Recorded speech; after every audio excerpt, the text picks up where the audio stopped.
विमला अपना माथा पकड़े चिंता में डूब गई। बॉस के साथ बाहर जा रहा हूँ, एक इम्पोर्टेंट मीटिंग में, ये बोल कर गए थे। 2 दिन में लौटने वाले थे, लेकिन आज उन्हें गए हुए पूरे 11 दिन हो गए। न कॉल कर रहे हैं, न उठा रहे हैं। ऊपर वाले ये कैसी मुसीबत दी है तूने? चिंता से मन बैठा जा रहा है।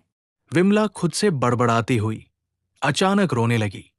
दूर खड़ा उजाला ये सब देखकर परेशान हो रहा था। आखिर इतने दिन बीत गए, लेकिन पापा का कोई अता पता नहीं। अब तो मुझे भी डर लग रहा है। ऊपर वाला करे वो जहां भी हो सही सलामत हो और घर वापस लौट आए।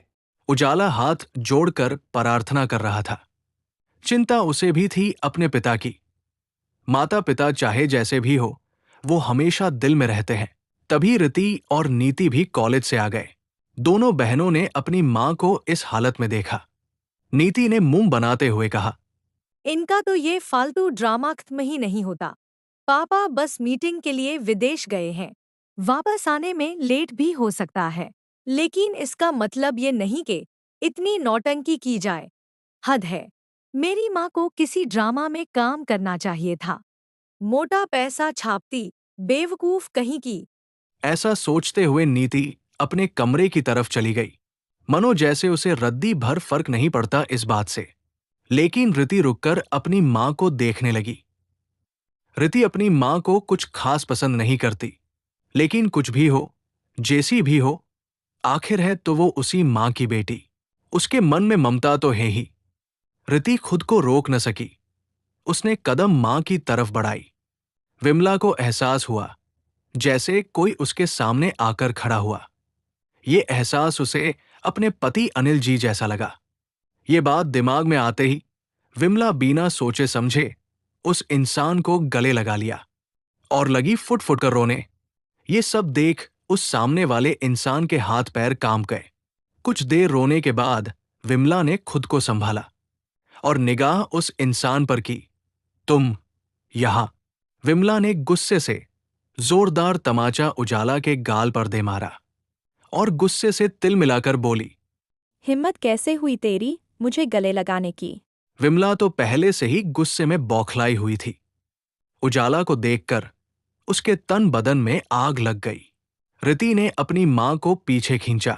अब उसके चेहरे पर प्यार या दया के नहीं, बल्कि गुस्से के भाव थे। आप सच में पगला गई हो क्या? अरे गलती उजाला भैया की नहीं, बल्कि आपकी है। उन्होंने आपको नहीं, बल्कि आपने खुद उन्हें गले लगाया। उजाला अपने आंखों के आंसुओं को बहने से रोकने की नाकाम कोशिश कर रहा था। उजाला धीमी आवाज में बोला, मैं बस आपको पानी देने आया था और आपकी तबीयत जानने, और कुछ नहीं। इसके अलावा वो और कुछ नहीं बोल पाया। उजाला की आवाज मानो गले में अटक सी गई। भैया आप अभय यहाँ से जाइए, मुझे माँ से कुछ अकेले में बात करनी है। रीति गुस्से से विमला को घूरते हुए बोली। उजाला वहां से मुड़कर जाने लगा। रीति अपनी मां से बोली, आप इतना पत्थर दिल कैसे हो सकती हो? वो तो बस आपको पानी देने आया था। उसे फिक्र थी आपकी। रीति ने अभी अपनी बात पूरी भी नहीं की इससे पहले विमला अचानक से गुस्से में चिल्लाई, चुप, एकदम चुप। एक शब्द और नहीं समझी। अगर एक भी शब्द और निकाला न तूने अपने मुंह से, तो देख लेना, इसका अंजाम भुगतने के लिए तैयार रहना। बड़ी आई उस लंगड़े की साइड लेने वाली। और रही बात उस लंगड़े की सोच की तो सुन, वो किसी का भला किया सोचेगा, पहले खुद का सोच ले। अपाहिज कहीं का जवान हो गया, लेकिन माँ बाप के सिर पर बोझ बना बैठा है। ना 2 पैसे कमा सकता है, न हमारे किसी काम का है। बस बैठे बैठे सांड बना खा रहा है। अरे इतने ताने मार रही हूँ, लेकिन बेशर्म फिर भी घर छोड़कर नहीं जा रहा। उजाला ने ये सब सुना। विमला उसे सुनाने के लिए ही बोल रही थी। उजाला की पल के आंसुओं से भारी हो गई।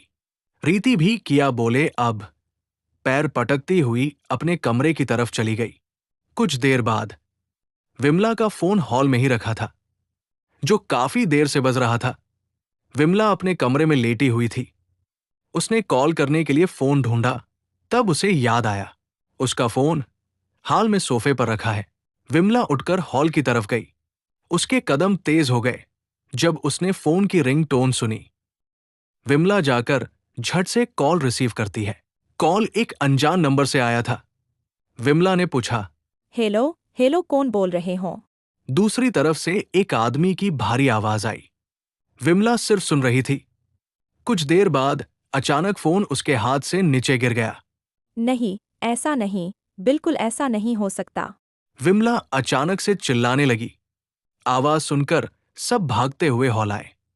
रिति ने अपनी मां को ऐसे देखकर घबरा कर पूछी। क्या हुआ माँ, आप इतनी तेज क्यों चिल्लाई? विमला के अंदर अब हिम्मत नहीं थी कुछ कहने सुनने की। रिति को फोन नीचे गिर हुआ दिखा। फोन से अब भी किसी की आवाज आ रही थी। कॉल अब भी चालू थी और स्पीकर पर थी। रिति फोन उठाकर बात करने लगी। ये कॉल अनिल के बॉस के थी। रिति ने धीमे स्वर में हेलो कहा। दूसरी तरफ से आवाज आई। मैं अनिल का बॉस बोल रहा हूँ। दरअसल अनिल का एक्सीडेंट हो गया है और वो कोमा में चला गया। रात को नशे में ड्राइविंग करने की वजह से उसका एक्सीडेंट हो गया। आप लोग यहाँ आ जाइए और इनकी देखभाल करिए। वैसे मैंने आप तीनों को टिकट बुक कर दी है। इस खबर ने वहां खड़े सभी लोगों के रोंगटे खड़े कर दिए। रिति बस हाँ बोल पाई और कॉल काट दी। फोन स्पीकर पर होने की वजह से सभी ने साफ साफ ये सब सुना। रिति के हाथों से भी फोन छूटकर नीचे गिर गया। फोन गिरने को आवाज से सब होश में आए। अचानक तेज तेज रोने की आवाज सुनाई पड़ी। विमला अपना सिर पटक पटक कर रोने लगी। निति और रिति ने जल्दी से मां को संभालने की कोशिश करने लगी। अपनी मां की ऐसी हालत और इस खबर ने उन्हें भू हिला कर रख दिया। ये दोनों भी रोने लगी। मां को किया संभालती, बेचारी दोनों बहन खुद माथा पकड़कर रोने लगी। दूर खड़ा उजाला भू ये सब देख और सुनकर सदमे में लग रहा था। विमला रोते हुए ही बोली। नीति, जल्दी जाकर सामान बांध। जल्दी जा, मुझे तेरे पापा के पास जाना है, उन्हें देखना है बस। जल्दी कर, मुझसे अब एक पल और नहीं रुका जाएगा। निति आंसू पोंछकर रिति से कहती है। रिति, जल्दी चल, मेरी मदद कर सामान बांधने में। लेकिन रिति ने टोकते हुए कहा। पर दीदी अभी जाएंगे, हमें सुबह तक तो इंतजार करना चाहिए। नीति को यह सुनकर गुस्सा आ गया। वो दांत पीसते हुए बोली। अब क्या पापा के मरने का इंतजार कर रही है? मौत की खबर मिलने के बाद ही जाएगी। अगर तुझे नहीं जाना तो मत जा, तू रुक इस लंगड़े के साथ और सेवा कर इसकी। पर एक बात कान खोल कर सुन, मैं और माँ तो आज अभी इसी वक्त जाएंगे। रीति ये बोलकर सामान पैक करने चली गई। दूर खड़ा उजाला ये सब देख रहा था। वो बार बार अपने आंसू पोंछ रहा था। एक अजीब सी बेचैनी उसके मन में हो रही थी। मैं भी पिताजी से मिलकर उनका हाल खबर जानना चाहता हूँ। माँ से कहूँगा मुझे भी साथ ले चलें। वैसे भी मैं अकेला यहाँ कैसे रहूँगा। हाँ, मैं भी जल्दी जाकर अपना सामान बांध लेता हूँ। ये सोचकर उजाला भी अपना सामान पैक करने चला गया। कुछ देर बाद सबने अपना सामान पैक कर लिया। रिति और नीति हॉल में खड़ी थी अपने सामान के साथ। नीति रूड टोन में बोली। माँ कहाँ रह गई? वो ऐसा किया पैक कर रही है जो इतना टाइम लग रहा है। रीति तो सिर झुकाए अपने ही ख्याल में गुम थी। पापा का अचानक एक्सीडेंट हो गया और हमें जाना पड़ रहा है। लेकिन उजाला भैया का क्या होगा? वो अकेले कैसे रहेंगे? रीति ये सब सोच ही रही थी कि उसके कानों में नीति की गुस्से भरी आवाज आई। सो गई क्या? या उस लंगड़े की वजह से जाना नहीं चाहती? जो भी बात है यही बता दे। वहां जाके नौटंकी मत करना, समझ गई? नीति रीति पर चिल्ला रही थी। अब चल जल्दी, आ गई माँ। उजाला अपना कुछ सामान लेकर पहले ही बाहर में दरवाजे पर खड़ा था। उसके मन में डर था, कहीं विमला उसे जाने से मना न कर दे। इधर विमला बहुत हड़बड़ी में लग रही थी। ताला चाबी हाथ में लिए हड़बड़ाहट में बोली। अरे, टैक्सी बुक करी है या नहीं? नीति ने कहा, हाँ टैक्सी तो मैंने पहले ही बुक कर दी, आती ही होगी। विमला ने अच्छे से घर में ताला लगाया। फिर तीनों अपना सामान लेकर बाहर आई। तभी तीनों की नजर गई उजाला पर, जो टैक्सी ड्राइवर से बोल रहा था, उसे अंदर टैक्सी में बैठने दे, ये टैक्सी उसकी बहन ने बुक की है। लेकिन वो टैक्सी वाला उजाला पर ही भड़कते हुए उसे भगा रहा था। ये देखकर विमला का गुस्सा तो 7वें आसमान पर था। विमला तमतमाती हुई उजाला की तरफ आई और एक जोरदार धक्का देकर उजाला को नीचे गिरा दिया। अचानक इतनी तेज गिरने से उजाला को काफी चोट लग गई। इससे पहले विमला उजाला की पिटाई करती। रीति ने विमला का हाथ पकड़कर उसे पीछे खींचा। माँ, ये क्या कर रही हो? विमला अपना हाथ छुड़वाकर चिल्लाते हुए बोली। मैं क्या कर रही हूँ? अरे ये मनहूस क्या कर रहा है? खुद की माँ को खाकर इसे चैन नहीं आया, जो अब मेरे पति के पीछे पड़ गया है। मेरे पति को भी कच्चा निगलना चाहता है ये, पूरे घर को खा जाना चाहता है ये। इसे निकाला यहाँ से, दूर फेंक मेरी नज़रों से, वरना आज इसे अपने हाथों से खत्म कर दूंगी।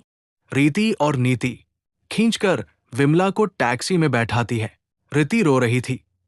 वो क्या करे, किसे समझाए, कुछ समझ नहीं आ रहा था। उजाला भी बुरी तरह से रो रहा था। अचानक उजाला के कानों में गाड़ी स्टार्ट होने की आवाज आई। उजाला समझ गया। बीना अपने जख्मों की परवाह किए टैक्सी की तरफ घसीटते हुए भागने लगा।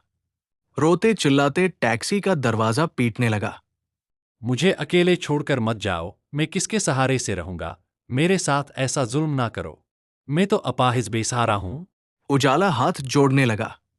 वो रोता रहा, लेकिन टैक्सी आगे बढ़ने लगी। टैक्सी के पीछे पीछे उजाला खुद को घसीट रहा था, लेकिन जल्द ही टैक्सी की रफ्तार ने उजाला को मात दे दी। कुछ देर में सब शांत हो गया। टैक्सी अब उजाला की नजरों से दूर जाकर गायब सी हो गई और वो वही खड़ा रह गया, सिर्फ अपने आंखों में बेबसी के आंसू लिए। आज मौसम भी शायद उजाला से नाराज था। बरसात शुरू हो गई। उजाला के आंसू उन बारिश की बूंदों में कहीं खोसे गए। उजाला आसमान की तरफ देखते हुए कहता है, आपने हमेशा मेरे साथ बुरा ही किया। आखिर किस गुनाह की सजा है ये जो मैं भुगत रहा हूं? धीरे धीरे सब छीन लिया आपने, सब कुछ। उजाला का गुस्सा अब इतना बढ़ गया कि उसने खुद के ही सामान को दूर दे मारा और घुटनों के बल बैठकर चिल्लाया, रोया और खूब रोया। आज उसने मन में दबे हर दर्द को बाहर निकाल दिया, जो सालों से उसके अंदर कैद था। बारिश भी धीरे धीरे कम हुई। कम होते होते बारिश खत्म हो गई। उजाला काफी देर से यही देख रहा था। वक्त सबको ऐसे ही बदल देता है। पहले थक कर धीमा होना, फिर सांसें थमना, उसके बाद खत्म हो जाना, बिल्कुल इस बारिश की तरह। उजाला धीरे धीरे वापस अपने घर की तरफ वापस आता है। सड़क पर उसका सामान बिखरा पड़ा था, बिल्कुल उसकी किस्मत की तरह। उजाला धीरे धीरे अपन सामान समेटने लगा। उसका बारिश से भीगा बदन ठंड से कांप रहा था।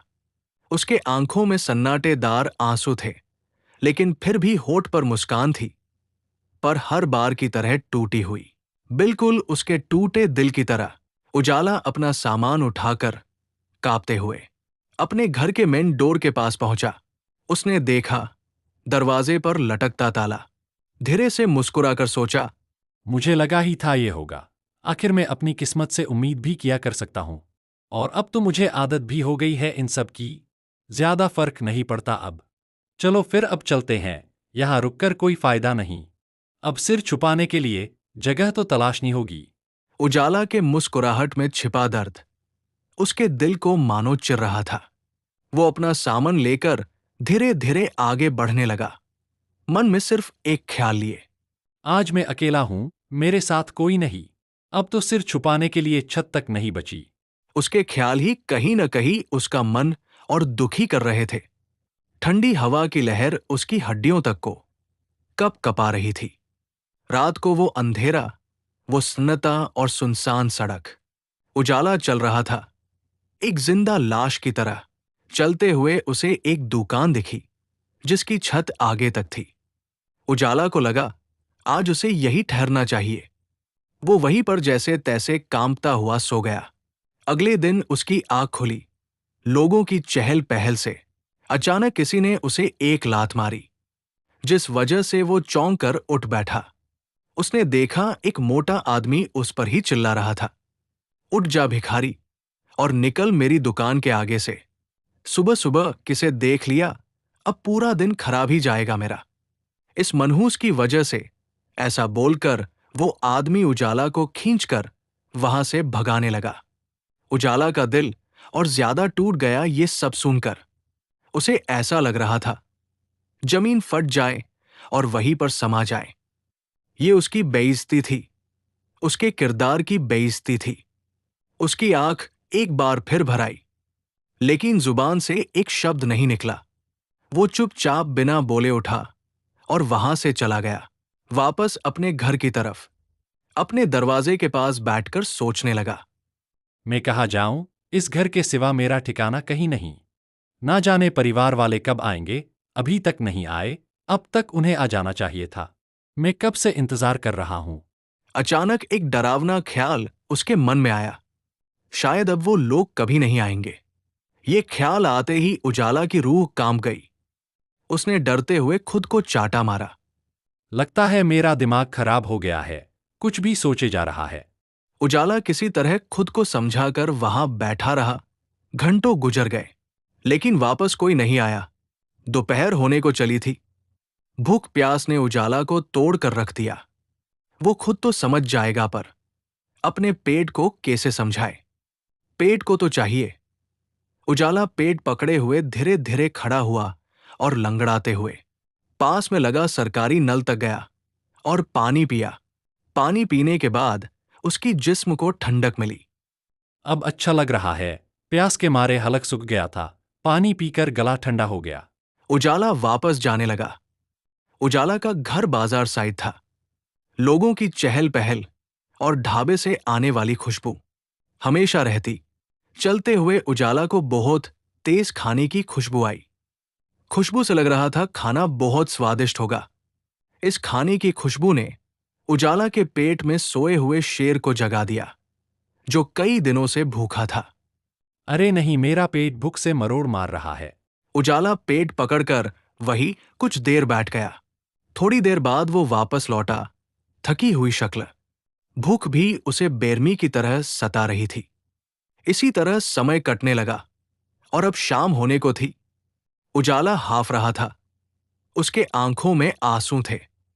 मां, ए मां, अब मैं मर जाऊंगा। अब बर्दाश्त नहीं हो रहा। ये भूख बहुत तड़पा रही है। उजाला पेट पकड़कर चिल्ला रहा था, लेकिन उसे सुनने वाला कोई भी नहीं था। उजाला धीरे धीरे खड़ा हुआ, लड़खड़ाते कदमों से किसी तरह उस ढाबे तक पहुंचा और आवाज लगाने लगा। कोई है? सुनिए, क्या कोई है जो मेरी मदद कर सकता है? ढाबे वाला चिढ़ते हुए आकर बोला। क्या चाहिए? उसने एक नजर उजाला पर डाली। उजाला की आंख अंदर धसे हुए थे। पतला शरीर और चेहरे पर भूख और थकान थी। ये सब देखने के बावजूद ढाबे वाला आईब्रो चढ़ाकर सख्ती से बोला, यहां तुम्हें कोई भीख नहीं मिलने वाली। निकलो यहां से। मैं तुम्हें 1 रुपया तक नहीं दूंगा, इसलिए निकलो। उजाला हाथ जोड़कर विनती करता है। पैसे नहीं चाहिए साहब, बस थोड़ा बहुत बचा खुचा खाना ही दे दो। कई दिनों से भूखा हूं। अब पेट नहीं मानता, इसलिए मांगने आया हूं। उजाला के आंख में थोड़े आंसू तक आ गए, लेकिन उसने खुद को संभाला। ढाबे वाला हंसते हुए बोला, अबे ओ लंगड़े, चुपचाप निकल जा यहां से, या पिट कर ही जाएगा। आया बड़ा फ्री का खाना मांगने। अगर ऐसे ही मांग कर काम चल जाता तो आज यहां मैं मेहनत नहीं करता। और सुन, इस दुनिया में कोई भी चीज फ्री में नहीं मिलता। हर चीज की कीमत होती है। अगर हमें कुछ चाहिए तो पहले उसकी कीमत चुकाओ, तब मिलेगी वो चीज। यही तो इस दुनिया का नियम है। ये सुनकर उजाला के चेहरे पर गहरी उदासी छा गई। उसने नजर इधर उधर फेरी। एक नल के पास झूठे बर्तन का ढेर था। वो ढाबा वाला मुड़कर जाने लगा। तभी पीछे से उजाला ने आवाज दी, मैं खाने की कीमत पैसों से तो नहीं चुका सकता, लेकिन हाँ, मेहनत से जरूर चुका सकता हूं। मैं आपके सारे झूठे बर्तन धो दूंगा, बदले में आप मुझे खाना दे देना। क्या आपको मंजूर है? ढाबे वाले ने पहले तो गौर से उजाला को देखा, फिर से हंसकर बोला, तुम अपाहिज हो, ऊपर से थके हुए और भूखे भी लग रहे हो। तुमसे न हो पाएगा। उजाला पूरे आत्मविश्वास के साथ कहता है। एक बार मौका तो दीजिए। और हाँ, आपको सिर्फ अपने काम से मतलब होना चाहिए, मुझसे नहीं। काम पसंद ना आए तो कहना। उजाला का इतना कॉन्फिडेंस देखकर ढाबे वाला मान गया। ठीक है, एक बार काम करवा के देखता हूं। वैसे भी इसमें कोई घाटा नहीं। एक प्लेट खाने के बदले इतने सारे बर्तन धो रहा है, अच्छा ही है मेरे लिए तो। वैसे एक बात तुम्हें बता दूं, पहले काम फिर दाम।